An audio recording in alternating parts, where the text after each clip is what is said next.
ဒါဟာကမ္ဘာအကြီးဆုံးမိုးရေမျိုးအစားဖြစ်ပါတယ်။အမေဇွန်တောထဲမှာအခြေကတော့ကြာအောင်းနေပြီးနောက်အခုအခါမှာတော့6တွေ့ရာသီကြောင့်အပြင်ထလာပါပြီ။ရေပြင်ဟာသူတို့အကြိုက်ဆုံးအမဲလိုက်ကွင်းပင်ဖြစ်ပါတယ်။ကမ္ဘာအကြီးဆုံးမွေတွေထဲကတစ်ခုဖြစ်တဲ့အမေဇွန်မွေကြီးဟာအရှည်10မီတာကျော်အထိရှိနိုင်ပါတယ်။အလေးချိန်225ကီလိုဂရမ်အထိရှိပြီးခနာကိုဟာရေပုံးတစ်လုံးစာလောက်တုတ်ပါတယ်။ကုန်းပေါ်မှာလှုပ်ရှားမှုနှေးကွေးပေမဲ့ရေထဲမှာတော့အလွန်လင်းမြန်ပါတယ်။ရေရဲ့ပင့်တင်အားကြောင့်အားအင်အများကြီးချွေထားနိုင်ပါတယ်။အမဲလိုက်ပေါ်စာတင်ချိန်မှာတော့သူ့မှာအလွန်ကောင်းမွန်တဲ့အနံ့ခံအာရုံနဲ့အပူချိန်သိမြင်နိုင်စွမ်းရှိပါတယ်။အခြေခံအားဖြင့်ကုန်းပေါ်မှာသူ့ကိုရှင်းနိုင်သူမရှိသလိုရေထဲမှာဆိုရင်အဝေးကြီးကနေတောင်တားကောင်းကိုပြစ်မှတ်ထားနိုင်ပါတယ်။မကြခင်ပါပဲရှေ့နားကမိကြောင်တစ်ကောင်ကိုတွေ့သွားပါတယ်။ချောင်းမြောင်းတိုက်ခိုက်ဖို့ချက်ချင်းအရှိန်လျှော့လိုက်ပြီးလျှာကိုအမြဲထုတ်ကတားကောင်ရဲ့တီနေရာကိုရှာဖွေပါတယ်။ရုတ်တရက်မိကြောင်ကအန်ဒီယန်အီကိုအာယုံခံပြီးထွက်ပြေးပါတယ်။တိုရီဆန်ဒီရဲ့စက်ထမအာယုံကတကယ်ကိုပြင်းထန်ပါတယ်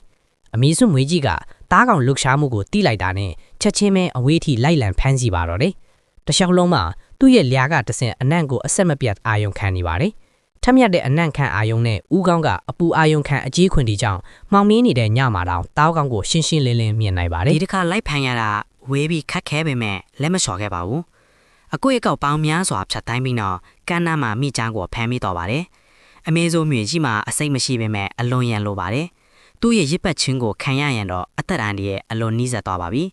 ဒီသားရဲဟာအစိတ်မဲ့မဟုတ်ပဲရစ်ဖက်ညက်တဲ့နီလန်းကိုပဲအမြဲသုံးပါတယ်သူ့ရဲ့တုတ်ခိုင်တဲ့ကိုထင်းနဲ့သားကောင်ကိုရစ်ပတ်ပြီးတဖြည်းဖြည်းပိုကျက်အောင်ညှစ်ပါတယ်သားကောင်အသက်ရှူလိုက်တိုင်းမွေကပိုတိုညစ်ပြီးနောက်ဆုံးမှာသွေးလေပတ်မှုရပ်တန့်သွားစေပါတယ်ဒီမိချောင်းကတော့ကန်ဆိုးတာပါပဲဒီလောက်အစွမ်းထက်တဲ့သားရဲနဲ့တွေ့တော့သူပါတက်နိုင်ပါလေအခုချိန်မှာသူအသက်ရှူတာခက်ခဲနေပါပြီမကြခင်မှာအသက်ရှူကျက်ပြီးတေဆုံးသွားမှဖြစ်တယ်လို့ခေါင်းကနေအမီးအထိအကုန်မျိုးချောက်ခံရပါတော့မယ်